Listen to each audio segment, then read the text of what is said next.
Time to wakey wakey and time for bakey. Time to wakey wakey and time for bakey.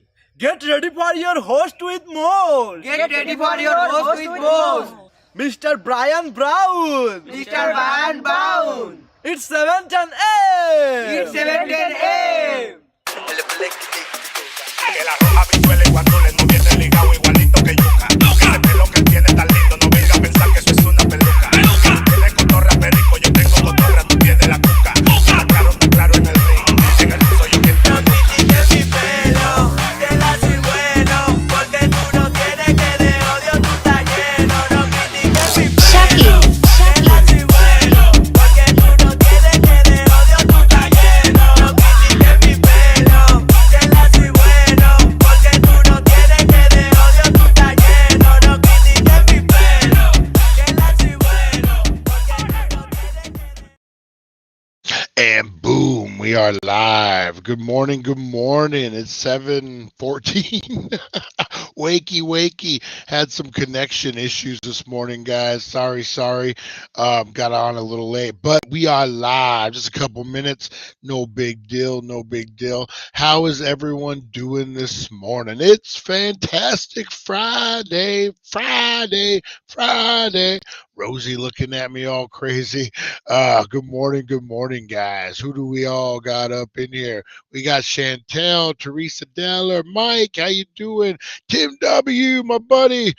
Oh man, Mike, my buddy. Chantel, you guys are all my buddies. How's everyone doing? We got a good one for you today, guys. We are jumping into one of my favorite subject matters of all time. Lifetime movies. That is right. I can't say I love me some Lifetime movies, but I love me some movie subjects from the Lifetime Movie Network. We're talking affairs. We're talking rapes. We're talking gonorrhea. We're talking syphilis. We're talking mixed up children at birth. And so it all gets rolled up into a ball and aimed on the ex-husband. That's basically every Lifetime movie is known to man. The husband is to blame. Let's be honest. Great times, guys. Oh, that's great. Oh. Oh, but what else we got going on today, guys? Hey, at 4:20, we got a baked and unboxed, and it's going to be a good one, guys. We got giveaways. We're going to announce some winners. We're going to be doing some good stuff. And also, guys, make sure you're hashtagging BAM for the Linda Blair Beckett certified 8x10 from the BAM anniversary box. That's what we unboxed last week, guys, and we're giving it away. You got about 2 more weeks to get entered for that. So every video you see, everything that we drop, hashtag BAM, and you're going to get entered to win, guys. Last call on the Loot Crate shirt, guys. Is this it right here? Am I going to get that lucky? Nope, I'm not. Nope, I'm not that lucky. I thought that was it right there. We have an alien shirt, guys. A badass extra large. Has the alien on it. Make sure you're hashtagging Loot Crate for that. Last call on that one. And last call on the Teenage Mutant Ninja Turtle lithograph, guys. They're going to be given away this weekend and today. So make sure you're jumping in. MT. Last call on those 2, guys. Exorcist, you still got a couple weeks, so make sure you're getting all those entries in, guys. All right, what else we got popping off this morning, guys? We are going to get into your daily dank today, guys. This is going to be your daily dank for 3/3/23 on March Cannabis Madness, guys. We're going to throw out some cannabis facts that you did not know, or maybe.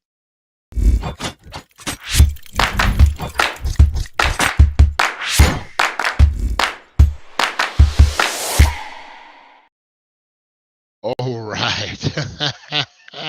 I love that. I love that music so much. All right.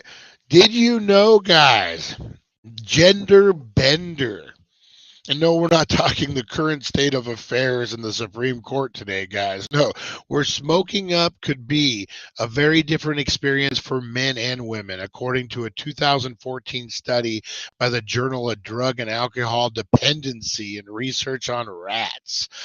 Washington State University psychologist Rebecca Kraft found that females were more sensitive to cannabis pain-killing qualities, but they were also most likely to develop a tolerance for the drug, which could contribute to negative side effects and dependency on marijuana. So women are more likely to get higher than men, guys. No, this is I guess, I mean, it must do with like the body makeup and that kind of situation, because I know marijuana gets held in fat cells, and I'm not calling women fat by any means. Let's not go there. But in breasts and different things have fat cells. So not fat cells, ladies. I don't need no hate. I don't need no hate. So that does kind of make a little more sense. But who knew? Ladies get higher than men, but you build up a greater tolerance quicker. Who would have thought? All right, guys. Also, weird ways to use hemp. Did you know? I mean, hemp's been around a long time, guys. The marijuana plant isn't only used for smoking. Its fibers also are made into rope or fabric. Perhaps the oddest use of hemp rope on record is as a method for transporting giant stone statues. In 2012, archaeologists created reproductions of Easter Island statues, trying to figure out how ancient people may have moved them. The iconic 9,600 pounds heads. So you guys know about Easter Island. These are those giant heads that are kind of buried half, and they just found a new one in a lake. That was actually kind of cool. What is it? Global warming or whatever, climate change, whatever you want to call it. Things are changing. Let's just be honest. Lakes are getting dry. So on Easter Island, this lake dried up, and they found another statue on the bottom of the lake. I mean, how cool is that? And so now they're finding fibers of hemp on these statues, and they're recreating, and they're thinking that they use these strong hemp ropes to move them. What about the pyramids, guys? Could hemp have been involved in making the pyramids? I do not know. All right, pot isn't necessarily green. Here's a bummer for those eco-conscious people. Pot isn't all that green. The energy needed to produce 2.2 pounds of 1 kilogram of marijuana indoors is equivalent to that to drive across the country 5 times in a car that gets 44 miles to the gallon, according to the 2011 report in a researcher Lawrence Berkeley National Laboratory. All those grow lights suck up a lot of energy. You know, that is a very, very interesting fact. And I'm wondering, lately, we live adjacent to the Colorado River. Our communities depend on the Colorado River, all the way 500 miles that way, 1,000 miles that way. A lot of our communities are dependent on the Colorado River. And what's going to happen when regulations, they've already started implementing them because of the water shortages? What's going to happen to the grows? That's a lot of water they use, a lot of energy that they're using. Are they going to tighten up the restrictions? Things are going to be changing in the next 4 or 5 years. I guarantee it. And it's going to be really interesting to see how it all ends up working out. Let's see what we got in the chat, guys. Good lottery numbers. I use help to deal with my lifetime channel loving girlfriend. Oh, Mike. You know what? That might be line of the day so far. Day ain't over, but Mike might have just won line of the day. Oh, if you have lights set up at the right times, it helps with the electric bill. That is true. That is true.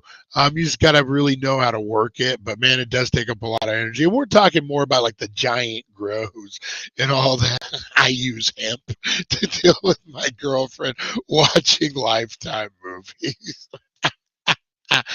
Oh, that was great. That was great. All right, guys, those were your daily Dank facts for 3/3/2023.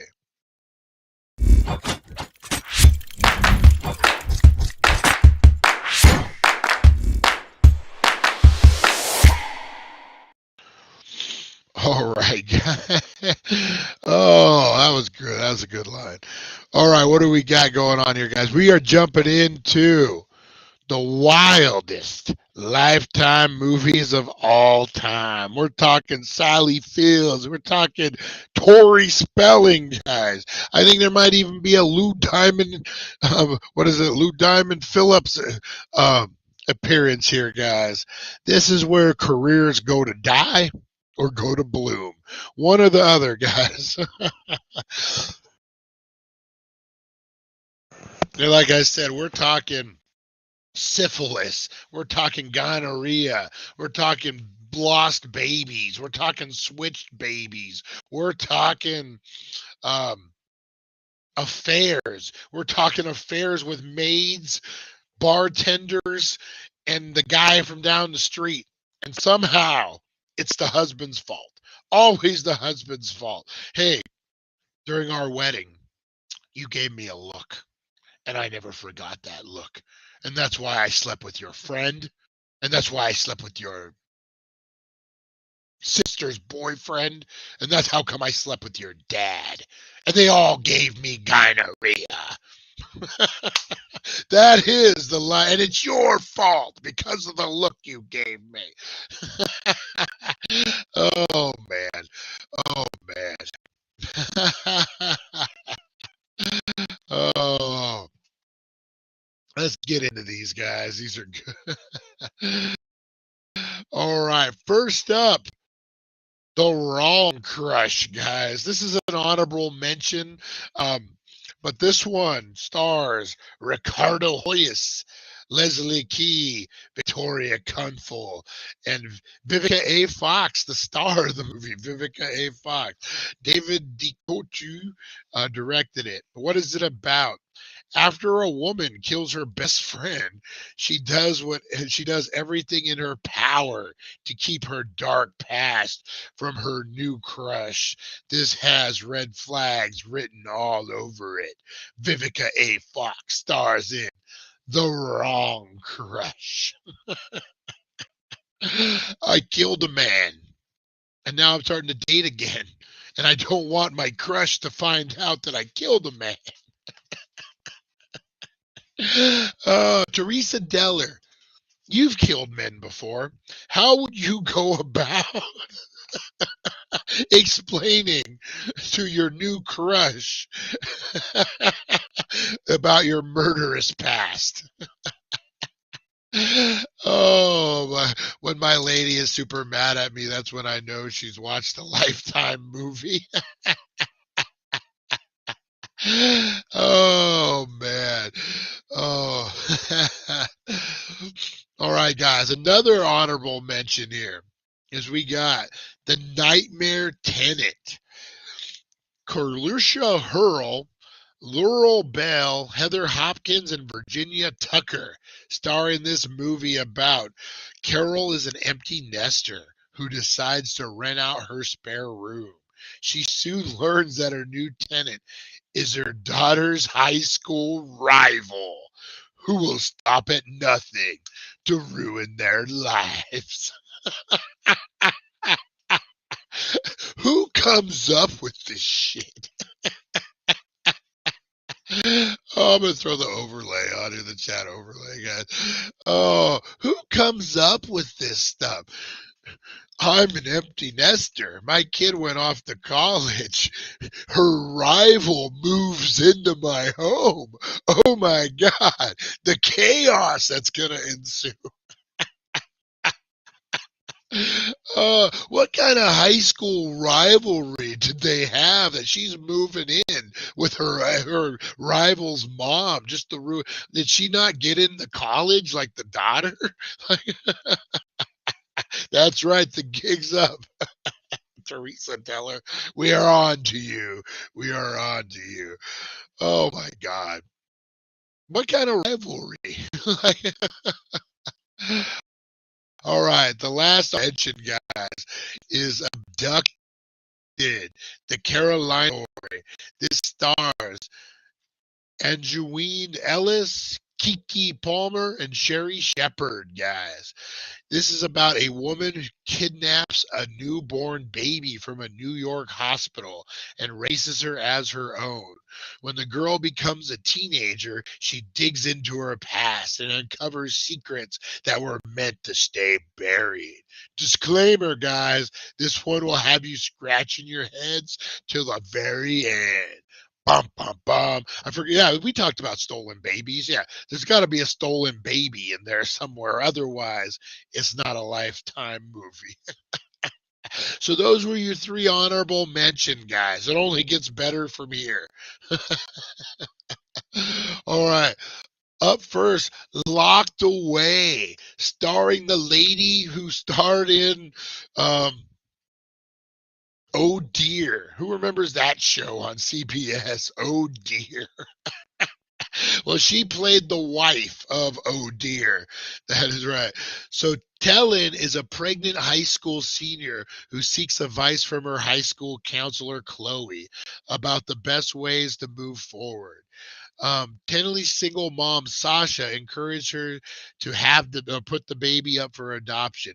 Chloe's idea is a bit more radical, however. It involves kidnapping and killing Talon and her boyfriend, Kevin, and keeping the baby to raise as her own.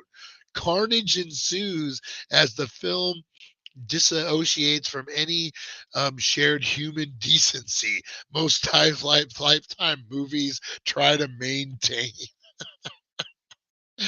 So, I want your baby. I'm gonna kill you. You were gonna give it up for adoption. We could go through the process. I mean, I could do the paperwork and I could do it legal. But no, I'm just gonna kill you and your boyfriend and take your fucking baby. Because the high school counselor said, man. Oh my God. And it stars the lady from Yes Dear, or Oh Dear, whatever that show is called. She's too young. Oh, this is the good one, guys. And no, it's not about what you think it's about. She's too young is about a high school freshman, Hannah, is busy navigating friends, homework, boys, and a relationship with her mom, Trish. When a raging syphilis outbreak charges through campus, after the sickness starts to go around, syphilis comes up in just about every line of conversation and every character has for the rest of the movie. As soon as Hannah's best friend, Dawn, casually lets it slip, hey guys, guess what? I have syphilis. Trish goes on a one mom crusade to battle the disease and the. She's too young to have syphilis. She's not Al Capone. Oh my God. You would have thought it would have been about pregnancy, about sex, about drugs, not about syphilis. And I love that the mom, some Karen is like, it is my mission to stop the syphilis outbreak at my daughter's school. I'm going to the PTA. I'm going to the city council. We're going to see if we can hand out antibiotics during lunch. She's too young to have syphilis. Syphilis is one of those things. It doesn't discriminate, man. You could be 12, you could be 59. And from what I hear, a lot of older people in homes, a lot of wonka wonka going on in there. And they got a lot of senior citizen syphilis. Like, it doesn't discriminate. Oh my God. All right, what do we got? The sorority surrogate. Oh, I can tell you what this is about already. Sorority girl Valerie becomes a surrogate mother for a married couple unable to conceive on their own. When the couple dies in a sketchy car crash with child, Valerie freaks out until Grandma Murrin, mother of recent deceased husband, offers solace. Granny takes Valerie under her wing and into her home, where she handcuffs the pregnant college student to a bed, planning to kill her and raise the grandchild to her liking. What the fuck? That turned awful quick. Oh, and it's also pretty clear Maureen killed her son and daughter-in-law so she could single-handedly mold her family into the next generation. What's the, they're gonna give the baby up for adoption anyway. Why are you killing people? Why? It makes no sense. Like, just do it the right way. They're literally telling you, hey, I'm giving this baby away. No, you're not. I'm going to handcuff you to a bed. That took a weird turn. So I get pregnant and the father dies. That sucks for me. Um, so then I'm going to give the baby up to a surrogate family. Great plan. And then they die. Shit. It's not like I can just find another surrogate family. It's not like there's a million families waiting for a baby. No, that was a once in a lifetime opportunity. Oh my God. Lifetime. Oh, we got a Tori Spelling sighting, guys, and the girl from some other show. Death of a Cheerleader, 1994. We all know what this is about, guys. Death of a Cheerleader, also known as A Friend to Die For, follows a meek character named Angela, who is desperate to become a cheerleader and fit in with the rest of the high school cool girls who run in a gang style clique called the Larks. Stacy Lockwood is the lead Lark, and she is a real meanie. Eventually, Angela stabs Stacy to death. Monica, a fringe lark, takes the heat for the murder. Angela skips along for many months with a guilty conscience. No spoilers here, guys, but Tori Spelling gets murdered and somebody else gets set up for it because she's a mean girl. Remember when that was all the rage? I think she probably still is. I've met a lot of mean girls lately. Oh, man. Yeah. Nothing. I got nothing that one. Up next, guys, is The Perfect Wife. Oh, God, here we go. Leah Timon doesn't need a fancy psychologist. Cancel. Rosie, what are you doing? Rosie, get away from there. Rosie's turning on Alexa. All right. All right.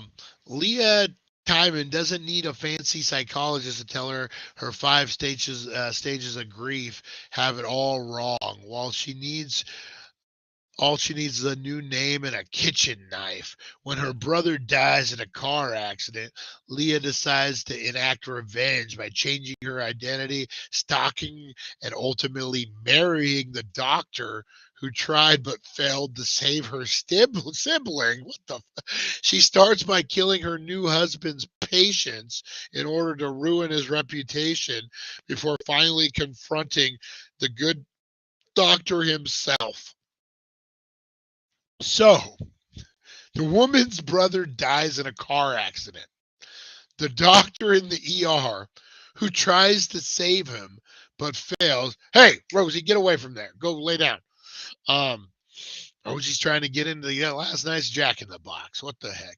Uh, and so the sister of the guy who died in the car accident is now mad because the doctor didn't do what he was supposed to, didn't save his life. So now I'm going to change my name. I'm going to change my look, and I'm going to seduce the doctor. And no, I'm not just going to kill him. I'm going to ruin his reputation by killing his patients. And then I'm going to confront him and kill him. How dare you not give my brother the epinephrine shot? Like, what? Talk to my malpractice insurance. Like, what are you talking about, lady? Oh, my God. The perfect wife. Hit and run, guys. This movie does, in effect, a slight hokey job of escalating the paranoia, dread, and the bell-jarring style suffocation that comes with bloating up guilt and harboring a deep, dark secret. The star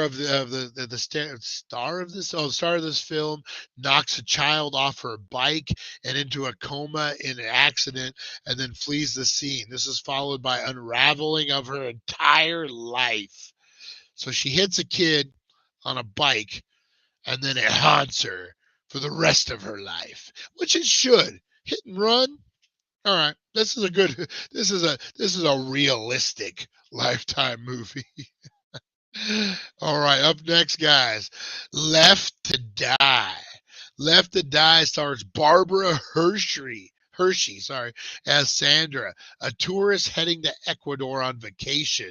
But instead of taking in the Kutu's Niti colonial architect and bonding up plump, lazy iguanas on the Galapagos Island, Sandra gets wrongly accused of running drugs and is thrown in a South American slammer. Her daughter, mediating a long-distance effort to free her, the frustration, corruption of the Ecuadorian prison system, and the nightmare of prison itself. Oh, Barbara Hershey. Running drugs in Ecuador. I bet you a guy slipped something in her bag and she got caught. We watch a lot of those customs shows where they're busting people coming through customs. Man, that's crazy. The drug running stuff is nuts. They get busy. All right, Walking the Halls. This film would be gnarly enough if the producers stuck to an A-plot, blonde high school senior, and a science geek. Casey is befriended by 3 sophisticated, popular girls who want to recruit her into a network of high-dollar teen sex workers. The network is run by a school cop, Officer Jack, who secretly functions as the big pimp on campus. They didn't quite cut it for Lifetime, though. No, Cassie's dad also happens to be a pandering jerk, and all the family drama and sex work complications covered in a third act hostage situation that leads to an attempted suicide in the living room. Oh my God, the big world of high school cop pimps and dads. Oh, what can you do? What can you do? I know a lady that went to the hospital and poked a pregnant lady with a paper clip and tried to take her baby. What the fuck?